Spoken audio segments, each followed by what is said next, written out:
Welcome to Hampshire and to the market town of Romsey, which sits on the banks of the River Test, which is worshipped by fishermen and is invaluable here for the brewing and paper-making industries.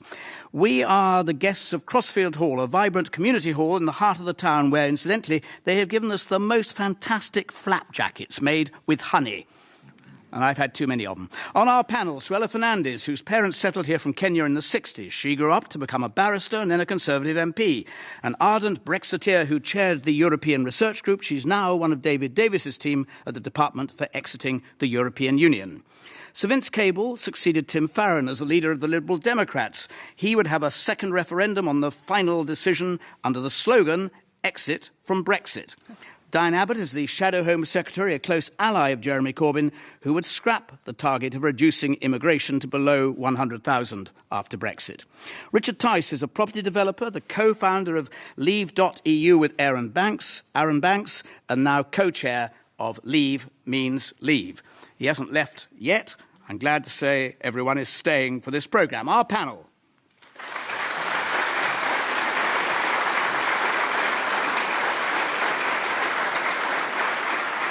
And our first question, please. My name is Jane Roberts. I was wondering whether the panel was as shocked as I was to hear that the new passports are to be printed in France instead of in England. The British company De La Rue is aggrieved by this. It's a Dutch-French company that has got the contract. Diane Abbott. Well, it was surprising because all of the Tory Brexiteers were telling us we were going to get our country back, but it seems like we can't even print our own passports. It was surprising. It shows you how chaotic the Brexit is that the Tories are negotiating. Thank you. Diane, what's chaotic about seeking the best deal for British taxpayers? Actually, you are going to lose hundreds of jobs by agreeing to have the passport not printed in Britain. Don't print passports. Hold on. No. Tice. Well, but just to say this, it reflects much of the chaos. We're going to hear presumably later this evening about what's happening with fisheries. The fishermen are furious. We respect the vote on the referendum, but we also want a Brexit which is not self-harming. On the issue itself, don't go down that road for a moment, Diane. On the issue itself, the Home Office says that the deal that they've got with the Dutch-French company is 120 million or so cheaper. Is that a deal that Labour, were it in power, would make, or would they say, no, we would go with the British company because it's going to be a British passport? Well, I think it's interesting that the French managed to have their passports printed in France because they say it's a security issue. And I think that's an interesting point. OK. Vince Cable. Well, this whole blue passport exercise was a ludicrous gimmick in the first place. But as I understand it, it is indeed a French company, but my understanding is that they're actually going to be produced down the road in Fareham and in Lancashire. I mean, it's a terrible blow to the people in the northeast who were promised that they would get these jobs, but actually I think it's going to be produced by a French company in England. That is the understanding of it. I think the big issue of policy here is that the Brexit campaigners told us that if or when we leave the European Union, we're going to be a country that believes in free trade. And free trade sometimes involves painful and difficult decisions involving buying abroad rather than here. And of course, the first thing that happened when this contract was announced was one of the leaders of the Brexit campaign, Priti Patel, immediately demanded that the contract be cancelled. I mean, there's this degree of hypocrisy and confusion that doesn't bode well for if and when we do leave. And this company, I think, employs people in your constituency without naming the constituency, which we always seek to avoid. Suella Fernandes. Well, yes, I was very surprised for two reasons. I would have loved a British company to get this contract. It's iconic and it's symbolic of our exit from the European Union. I was also surprised that Vince was right. The company has a base in my constituency down the road, so if it's going to provide jobs for people there, that can't be a bad thing. But at the end of the day, this was a process which went through a very careful and detailed blind tender process. So the origin of the company wasn't known to the decision makers, and it was made on the technical merits and on the value for money aspects. And if you're going to get a contract which is going to save millions of pounds, which ultimately is a saving for the taxpayer, then I think we've got to welcome that. We're leaving Europe, but it doesn't mean we're going to pull up the drawbridge on contracts which are going to be good for the taxpayer and good for Britain with our European partners across the Channel.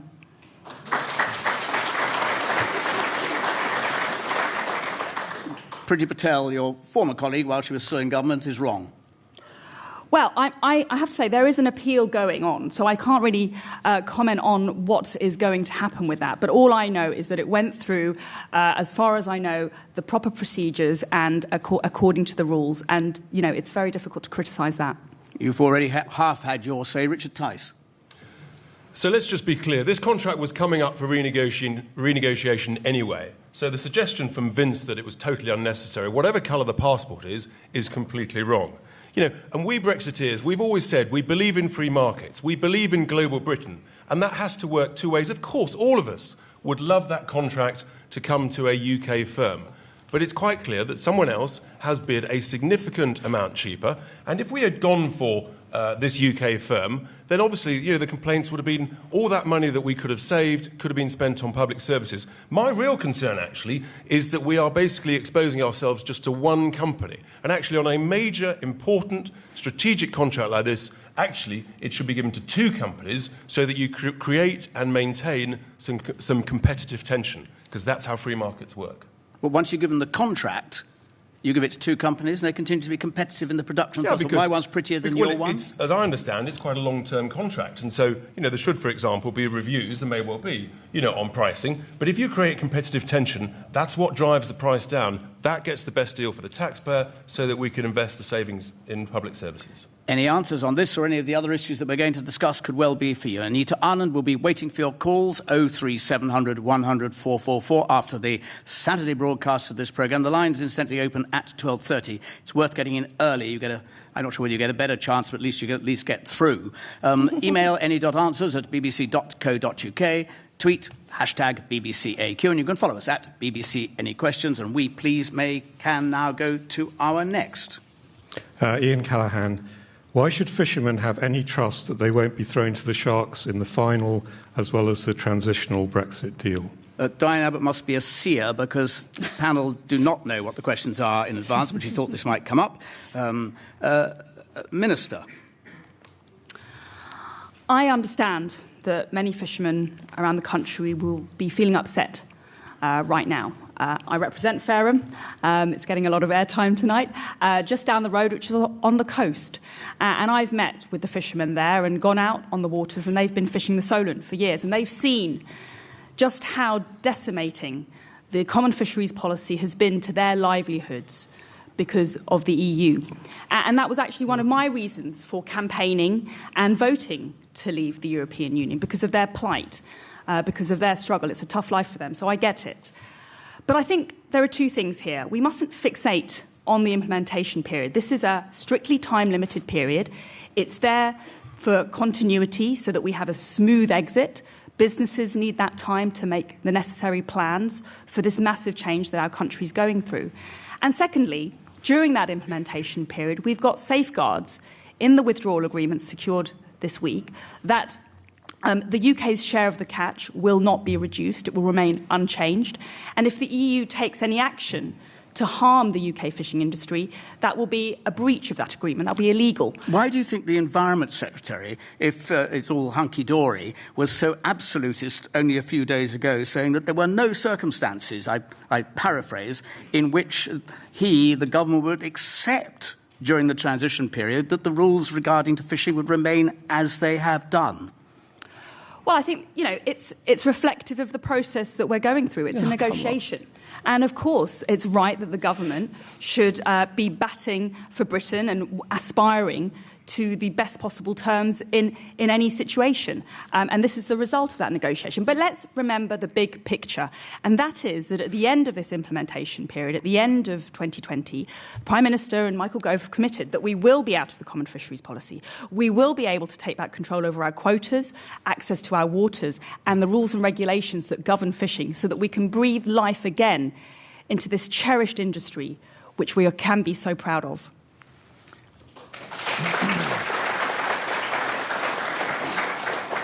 Richard Tice, why should fishermen have any trust, Ian Callaghan asks? A very good question, Ian. And as we sit here today, incredibly hard for them to have that trust. You know, over 40 years ago, the fishing industry in this country got completely shafted on the way into the EEC, and they have serious, justifiable concerns that they're not going to be sold down the river in this deal. And what really troubles me is suggestions that one hears in London that, for example, the government might be prepared to sort of do some form of trade-off deal and sell the fishermen down the river in favour of financial services. That would be an absolute betrayal of some of the most deprived parts of the country, where there's the opportunity to create thousands and thousands of jobs, and it's absolutely vital. The only way they can trust it is if the government, and indeed the Prime Minister, makes it crystal clear it's a red line on which we would be prepared to walk away. And you have to be prepared to walk away, otherwise you end up with a bad deal. Vince Cable.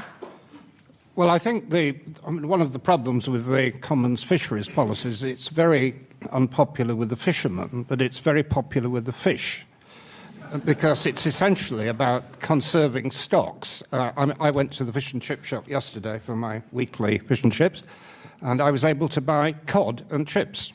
10 years ago, cod were almost wiped out, and they've now been restored as a result of conservation and restrictions on fishing. But clearly it is unpopular with the fishing communities. I think one of the things we tend to forget, however, is that what's decimated employment in the fishing industry is industrial-scale trawlers. It's mechanisation as much as fishing rules. But I think the final point to make about this is that the difficulty the government's got itself into over this question is it essentially comes from the very weak bargaining position it has in the Brexit negotiations. On almost every issue on which it's had to negotiate, it's had to give way.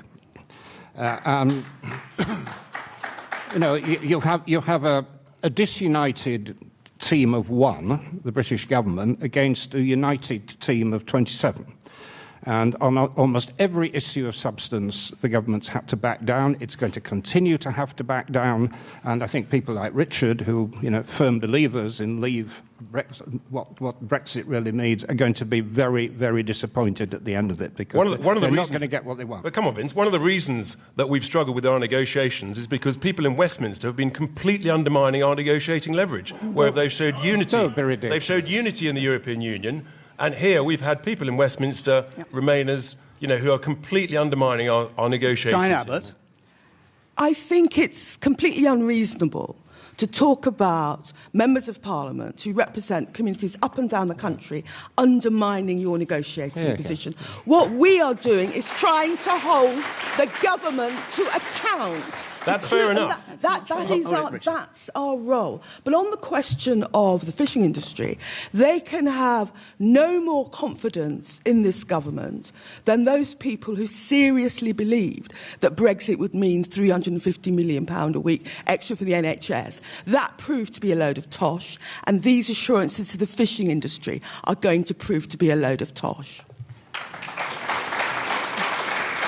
Diane, at the risk of adding to the awful metaphors that have been thrown about things being thrown to the sharks, Owen Smith was, until a few hours ago, a shadow Secretary of State. He's now been sacked because he favoured a second referendum on the result. What do you think of that decision? Owen Smith was a valued colleague. He wanted to make a contribution to the debate, and he will be able to continue to do so. What he can't do is sit on our front bench and advance a position which is simply not Labour Party policy. But no one is saying he can't have his own opinions. But we're clear. We want a meaningful vote on the final deal in Parliament, because after all, we are a parliamentary democracy, but we are not calling for a second referendum. Shadow Home Secretary, why were you allowed to stay in your position when, in November of last year, you wrote a letter to your constituents saying, I will argue for the right of the electorate to vote on any deal that is finally agreed? We have... Exactly the same position as I understand is Owen Smith has adopted. We have debated this in the Labour Party. We debated it seriously because we take the referendum result seriously, but we are not calling for a second referendum. Back to fish. May I, Minister, remind you that, as you will probably know, that between 75% and 80% of the British fish that are caught are sold to Europe. If Britain simply takes back control, there's a risk, isn't there, that would be retaliation from Europe with tariff barriers, with the result that either you'd be eating an awful lot of mackerel or you would have a lot of people rather worse off. No, not necessarily. I think that we've got so much leverage with our fishing industry. And the point is that yes, our product is very popular around the world. Scottish salmon, for example, a lot of the products from our fishing industry are very well in strong demand around the world. And we have to have more faith, actually, in the product that's harvested in our waters. But I think what this is about is taking back the ultimate decision power to our Parliament and to our decision makers here, rather than delegating it to people in Brussels. And that's why we've got such a rough deal out of the CFP. Given that you said a little earlier that this was negotiation, and given that in terms of GDP, to go back to something that Richard Tice said, fishing represents something like 0.05% of GDP, tiny, isn't it very likely that in terms of securing far greater benefits in other areas, that maybe a deal that fishermen themselves at the moment and women do not like may well be desirable in the interests of the country? Well, I just think we should be talking up the opportunities here. Yes, we want to have a situation... I'm asking you a sort of practical question. It's not about talking up but or what talking I'm saying down. is that we want to have control, and I don't think that's negotiable. It's so that this Parliament makes the decisions. What we do with that decision will be a parliamentary democratic decision, and we may want to negotiate. It's not known for host nations to keep 100% of their stock, because often there are different types of fish in different waters, of different maturities, that you want to have access to. And it is a negotiation often. But that will be our decision, not someone else in Brussels who is unaccountable and unelected by the British people. That's what this election is about, and that's what making us an independent coastal nation again will mean. Well, let's get back to Owen Smith. He was essentially saying what very large numbers of Labour MPs are saying, the Labour movement, trade unions, and a growing majority of the public, that when we know what the terms of the deal is, the public should have a say on the outcome. Do you want to accept it, or do you want to return to the fold of the European Union? I mean, the reasons for this are very simple. You know, there are a lot of things we now know, and we will know when the deal has been completed, which we didn't know at the time. I mean, the nonsense about the NHS promise has been shown to be dishonest and bogus. We now know, in a way that wasn't clear during the referendum, that the government intended to leave the customs union, which then creates this horrendous problem around the Irish border. That was not clear at the time. And we will know in 6 months' time, roughly, what the terms of exit are, and the public should have the final say in it. And if there were any doubt about it, what has emerged over the last few days about the way in which people's voting preferences were manipulated using data which you knew nothing about? I think you're moving into territory which may come up, and therefore hold it right there. Let me just put back to you But it does something. reinforce the point. Let me put back to you something that you just said. You also claimed the other day that you had 6, 7, 8 senior figures, presidents, prime ministers, within the European Union who supported your case, only to find yourself contradicted a few hours later when they tweeted that this wasn't the case. It's called fake news. Touch embarrassing? No, it wasn't embarrassing at all. I mean, not embarrassing? Well, there must have been a lot of people in the audience who saw Channel 4 News or BBC News yesterday. I came out from meeting actually 7 of the 8 prime ministers. with Mark Rutte, who's the Prime Minister of Holland, who spoke on their behalf. And what we'd agreed, it's all very clear and explicit, we regret Brexit, but acknowledge the choice made by the British voters for the UK government to negotiate withdrawal. And we further acknowledge and support the Liberal Democrats' call for the British people to have the final say on the Brexit deal. Okay. And that's what he said to British television. Many of you heard it. I'm just going to bring in a couple. We've had lots of tweets on this, a couple here. We export most of the fish we catch and import most of the fish we eat. Is Brexit going to change that? And our fishermen have been sold down the river, from another, and whining about passports, whining about fish, whining about swear word everything. If you turned up now after years away, you would assume Leave had lost because of all the whining they do. Well, anyway, that's another. Didn't quite follow that myself. You read them as they come in, as they say. We'll go to our next question, please. Alexander Callahan, do you think that Facebook is just the tip of the iceberg with the Cambridge Analytica scandal? Which touched on what Vince Cable was saying there. Cambridge Analytica is the company not connected, as the university is very keen for everyone to know, not connected with the university anyway. There are allegations that it was at the heart not only of the Trump campaign, but also of the Brexit campaign. And the allegations are that unlawfully, illegally, they harvested data put to the use of the Brexit case.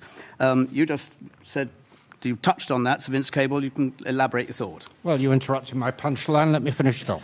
I didn't interrupt it. I told you to wait until the next question. No, I think there are two distinct issues. There is the issue around Facebook and carelessness with individual data and data privacy. And there's one set of issues there, and clearly they have been humbled by what's been exposed. The much more serious and sinister aspect is the role of Cambridge Analytica. We've had some revelations. I'm sure there are more to come. Only an hour or so ago, the Information Commissioner obtained a warrant to search Cambridge Analytica for the evidence regarding the way in which they manipulated data. They've openly boasted about it. Actually, there is a document called Big Data Solutions for the EU Referendum.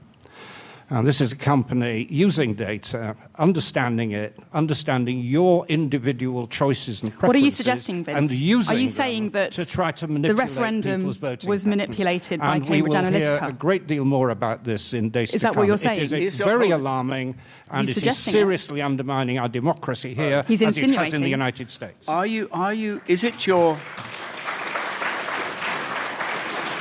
Is it your suspicion, if not your allegation, your suspicion that Cambridge Analytica or its affiliates were in one way or another engaged in the Brexit campaign in a way that conceivably distorted or compromised the outcome? Well, they themselves are claiming that, and I think we may find there's a great deal more involved in that. OK, I'm going to go next to the former chair of Leave.eu, co-chair with Aaron Banks. Aaron Banks has sort of contradicted himself systematically on this. Once there was an involvement, then there wasn't an involvement. Can you, and we've had today Brittany Kaiser, Cambridge Analytica's business development director, who was on the panel at the launch of Leave.eu on the platform. She said that not only did they do meetings, but they involved at least 6 or 7 meetings with senior officials from Leave.eu. I'm quoting from her, as it were, testimony. And she said she was asked to lie. In my opinion, I was lying. Aaron Banks said he wrote originally in his book that Leave.eu, quotes, hired Cambridge Analytica that uses big data to influence people. Now he says, no, we didn't receive any data. Can you clarify, for the benefit of the public, what was the relationship with Cambridge Analytica, if any at all? With great pleasure. It's actually incredibly simple. They pitched for some business. They quoted for some business. They were not hired because Leave.eu did not win the designation. Vince is struggling with facts this week. He really is. But let's remember, let's remember, the greatest use of profiling, and whenever we're on the internet, all our data is being profiled and used by thousands of marketing firms all over the world. The most successful electoral campaign was Obama's campaign in terms of using things like Facebook in 2012. I don't remember the liberal left establishment whinging and whining quite so much. Are you concerned at all about whatever role Cambridge Analytica may or may not have played generally in the campaign? Well, as far as I'm aware, they played no role at all. I'm told that they played no role in Vote Leave, who used a different firm, and Leave.eu didn't use them because we didn't win the designation. So, it's complete mischief making. The idea that 17.4 million changed their vote making, their decisions because of some sort of profiling using Facebook or other stuff it's just demeaning to our intelligence. We voted because we wanted has to the take back our Information sovereignty. Commissioner sought a warrant to raid and investigate their activities? Is there not reasonable suspicion from a public official? Ask the Information Commissioner. It couldn't be clearer. Can I just ask you? Can I ask you specifically then? When this woman, Brittany Kaiser, says she was definitely at Cambridge Analytica, and she says, "In my opinion, I was lying. I felt that we should have said what exactly we did." Are you saying that she is wrong, or that she's got false memory? There's been so many contradictions and self-contradictions from the boss of Cambridge Analytica, from Aaron Banks himself. You were right in there. Did you have any contact yourself with Cambridge Analytica at any stage as co-chair? No, I never had any meetings with them. I was at one press launch when they were there, where they were presented as part of a potential team. If Leave.eu won the designation, we didn't. So, as far as I'm concerned, there was no involvement whatsoever. At the end of the day, they were paid nothing. They may have...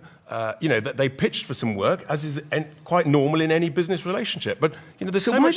Why does Aaron Banks, why did he write then that Leave.eu, I quote him, hired Cambridge Analytica, it uses big data to influence people? Why would he say that if it's untrue at the time when he said it? Well... He was your mate, he was your co-chair. Look, at the end of the day, Aaron is a hugely optimistic guy who, he was making forward an optimistic business presentation. The point is, I don't know, you have to ask him. The point is that they weren't hired, they weren't paid anything, they didn't do any work, end of story. OK, Diane Abbott. In answer to the question, I think this scandal about Facebook and Cambridge Analytica is indeed the tip of the iceberg.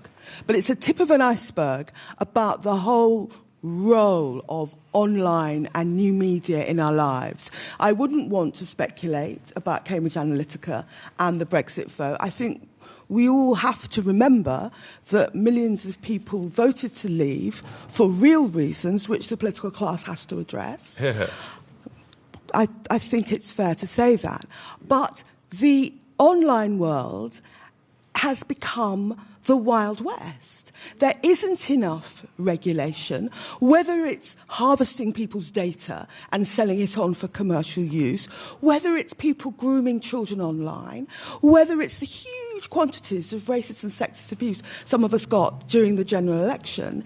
It has become the Wild West. We are saying we need better regulation. We probably need to levy the online companies themselves to pay for that regulation. It has become a Wild West, and at its worst, there is the frightening possibility that this harvested data intervened, say, in the election of Donald Trump, but there are general issues. The law and law enforcement has not kept up with the way that new media and Facebook are affecting our lives. And the Labour Party is saying we have to have better regulation.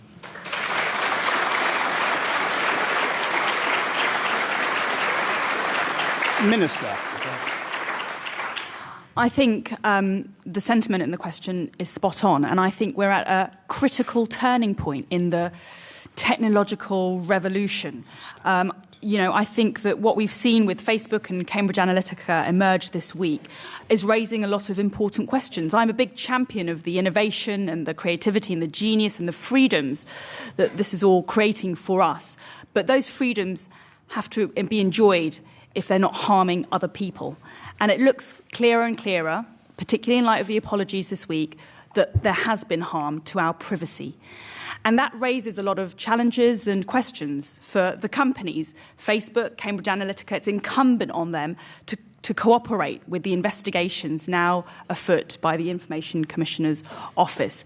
And they have to front up and help.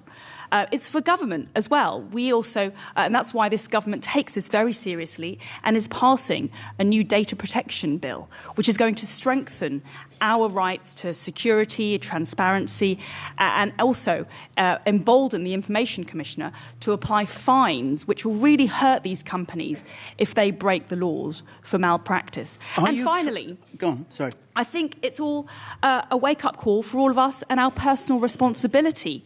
I think social media and technology is amazing, but I also think it's very worrying that there's emerging evidence that there's a connection between exposure to social media and mental health in our young people. There are teachers who are saying they can't get their children to pick up a book because they're glued to their phones. And I think we all have to stop a bit, and I don't think it's such a bad thing to switch it off and put it down now and again. Are you, Minister, troubled at all by... These allegations are swirling around, and you've got the Information Commissioner, you've got the Electoral Commissioner, all looking at these allegations of one kind or another. Are you troubled personally by the thought that what we know already of Cambridge Analytica, that they, or what are alleged to be affiliates of them, whether they are or whether they aren't, Aggregate IQ, which the Official Leave campaign apparently spent a very large amount of money with, were participating on the Brexit side of the referendum debate? Does that trouble you in any way in terms of democracy? I think it's all highly speculative at the moment. And That's I think why I ask there you is if it due troubles process. you. Know, if there were, we don't know, and it's perfectly okay to speculate on the principle. There's no reason why you should not. Are you comfortable if it transpires that they were heavily involved or not? I think it is troubling if those things are true, that if a private company with huge power is using technology to harvest data which people didn't consent to providing, and they're using it for means which are not necessarily democratic or transparent. Let's hope that these investigations throw up exactly what's been happening. Any answers? 03700 100 444. And we'll go to our next, please. My name is Viv Mackay, and my question is Russia a strategic enemy?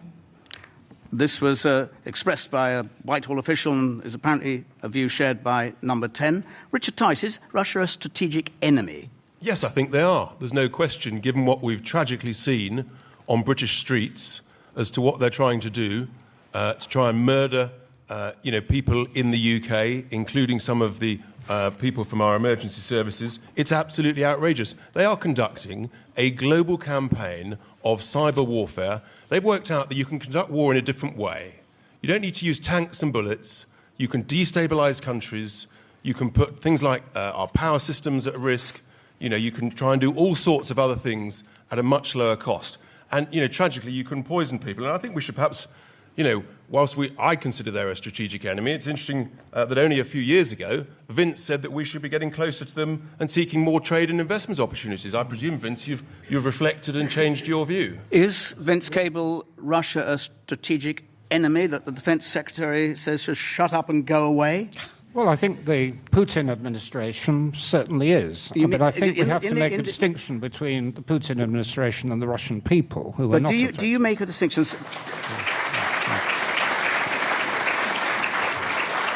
Traditionally, there's a distinction between adversary and enemy, as you will be very familiar with. Is Russia an enemy, which implies something rather more than being an adversarial relationship? Well, they are moving into that territory. It's not just a question of the murder of people on our own soil, interfering with Western elections, but Putin is now openly boasting of a new generation of nuclear weapons. And, this does move us from the relationship we had before, which was businesslike, to one where we are dealing with a serious threat. And I have to say that I I disagree with the government on many things, but I thought that Theresa May's response to the murders was absolutely the right one.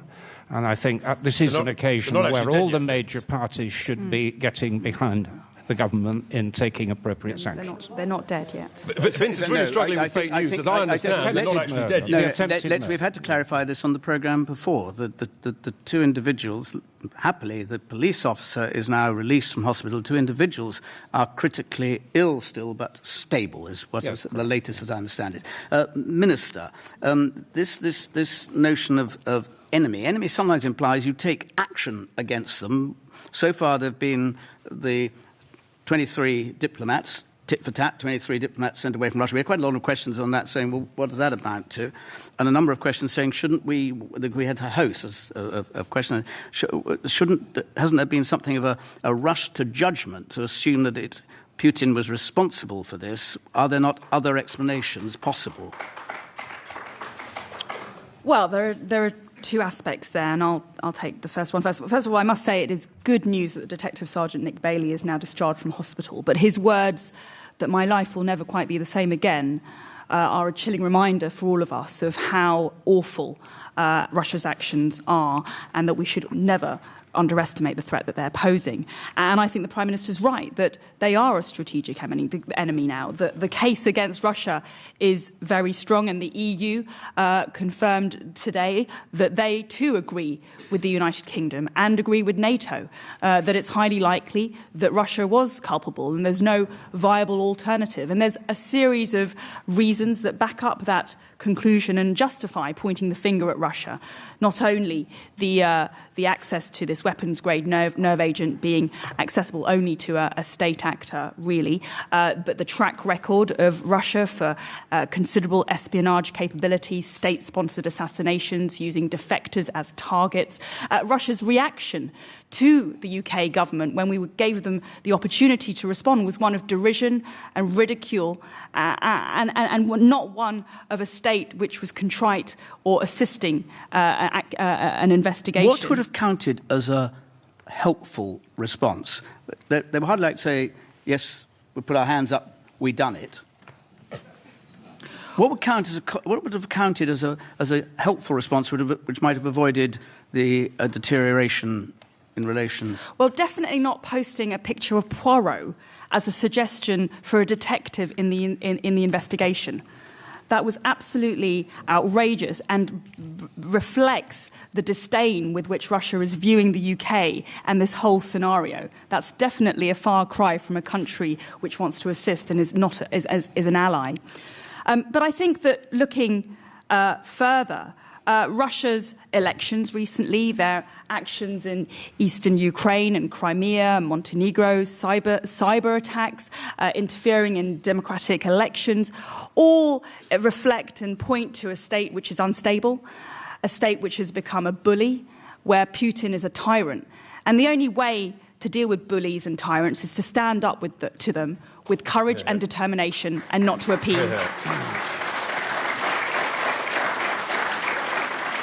Diane Abbott, a strategic enemy? Russia may well be a strategic enemy, but the correct response to a strategic enemy is not to say, as the Tory defence minister said, that Russia should shut up and go away. That is not 21st century diplomacy. And the correct response to a strategic enemy is not to descend into Cold War rhetoric. Contrary to what people have been implying, the Labour Party and its leader have rightly and repeatedly condemned events in Salisbury. We supported the measures. Does Jeremy Corbyn support the Prime Minister in her stance against Russia? He has supported the measures that she has taken. He said that on the Wednesday, and he's saying it today. But what we say is that action against Russia should be based on evidence, not Cold War rhetoric, action against Russia should cover the entirety of Russian activities. Of course, we don't want the cities of this country to turn into killing fields for the Russian state and its enemies or even Russian criminals. But we have to go forward on the basis of evidence. We have to use the international processes. It's too easy. It's too easy to do that Cold War thing. We need evidence, we need international law, and we need an effective response to the threat that Russia. You were talking about the language that should be used. It should be appropriate language, not Cold War language. Your colleague in the House of Commons, Ian Austin, likened Putin to Hitler, and the Foreign Secretary was swift to say, yes, it's about right. Is that a useful way, given the Russian response to that, after 25 million plus deaths in the Second World War, as they contributed mightily, if not overwhelmingly, to winning it, an appropriate kind of thing for a Labour MP to be saying? Ian Austin is a valued colleague. I'm not sure. I'm not sure that was the right form of words. But the other thing to say, there's all this rhetoric about Russia. What about the dirty Russian money slopping around London? What are we going to do about that? Tory politicians like to give us those Cold War lyrics, but they're not talking about effective action to deal with dirty Russian money. The good news, and I wouldn't want to say anything, but could it be that they've had so many big donations from British people of Russian origin? Just saying. So, Diane, so just to be clear, unlike President Juncker, Jeremy will not be sending a congratulatory letter to the poisoner Putin for his recent re-election. Can you just confirm that? That's a silly thing to say. Of course he's not doing that. A very quick word, Vince. Yes, I think the one correct response, which Diane has touched on, is going after the Russian oligarchs who have vast amounts of money in this country and who are very close to the Putin regime and support it. One of the things I discovered, and indeed said in Parliament during the week, we discovered that one of Putin's senior ministers has a £14 million flat overlooking the Ministry of Defence. And, okay. And that's exactly what the government is very doing. Little freezing has so assets. far It's got been the power done under to take the powers action the against this government dirty money in has the to UK. seize some of these assets. I'm going to squeeze in one more very important issue. Could we have the question, please? Elizabeth Bennett. Would the panel agree that many women need and want single-sex spaces such as refuges, toilets and Girl Guide tents, and as such, self-identification should be dropped?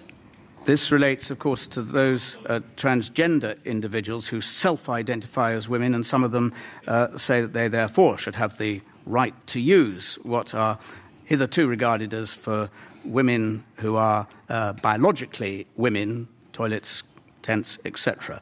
What's your view about that? And of course, it's an issue in the Labour Party, which we'll come to in a second. What's your view about that, Suella Fernandes? Well, I think that it's... I'm a Conservative, actually, because I believe in tolerance and equality and opportunity for all. And I think that we've made massive strides over... I didn't think that was very funny, particularly. But I think we've made massive strides in equality for minority groups, for women, for many people who felt oppressed and where they haven't had equal rights. And I think in terms of transgender rights and self-identification, I think this is a complex issue, and I think that we are adjusting to it. And I think governments have an obligation to respond in a compassionate and fair way. And I think it's right that we encourage a dialogue, that we have consultation to see what is the right way to adapt. Does that mean that you can... systems. Sorry to interrupt you, but does that mean that you think that there could be a situation in which self-identifying transgender individuals should be able, if they so identify, to use women's facilities? Well, I think the government's position so far, as announced a few months ago by Justine Greening, was that they were going to look into the facilities for people who were self-identifying. Diane Abbott, sorry, we haven't got very much time, so briefly, if you would. The Labour Party's position is that trans women are women. That is our position. But on the question of women-only spaces, I'm a feminist. I came of age in the 80s, and we campaigned for women-only spaces. Mm-hmm. So I think with issues such as women's prisons, for instance, you have to take it on a case-by-case basis. But the Labour Party's position is trans women are women. It's your personal view, because the issue isn't decided, your personal view that transgender women should be able to stand in shortlists that are women-only shortlists? Yes, that is my view. Briefly, I'm afraid, to Vince Cable. Well, I mean, this quite important and very tricky issue has been sort of lampooned in many ways. You have these stories of men pretending to be women to get into women's loos and swimming pools and the rest of it. But actually, at the heart of it, there is a small number of people who are transgender, have a great deal of difficulties, in fact, are often humiliated and find it very difficult to realise their gender. And I've had several constituents in this position, and their position is not a happy one. There is already, under the law, a system of self-identification. It already exists, but the bureaucracy required to overcome it and implement it is very, very formidable indeed. And I think we should take this seriously. There's a very basic issue here of human rights affecting a relatively small number of people who have a great deal of difficulty. We shouldn't caricature it and turn it into an article of fun, which it isn't. Which no one has done on this panel. Richard Tice. I think I'm delighted to conclude by saying, actually, I agree with Vince. You know, it is a very sensitive issue, and you know, we've got to be able to deal with that very carefully and thoughtfully. So I agree with Vince. Good. I can just squeeze in from our questioner your response. You clearly feel that there should be protection, in inverted commas, of women. I think there is a big difference between transgender people who intend to have hormone therapy and possibly operations, and people who are identifying themselves but with no intention to change. I don't believe that men's genitalia has any business being in women's safe spaces. Thank you.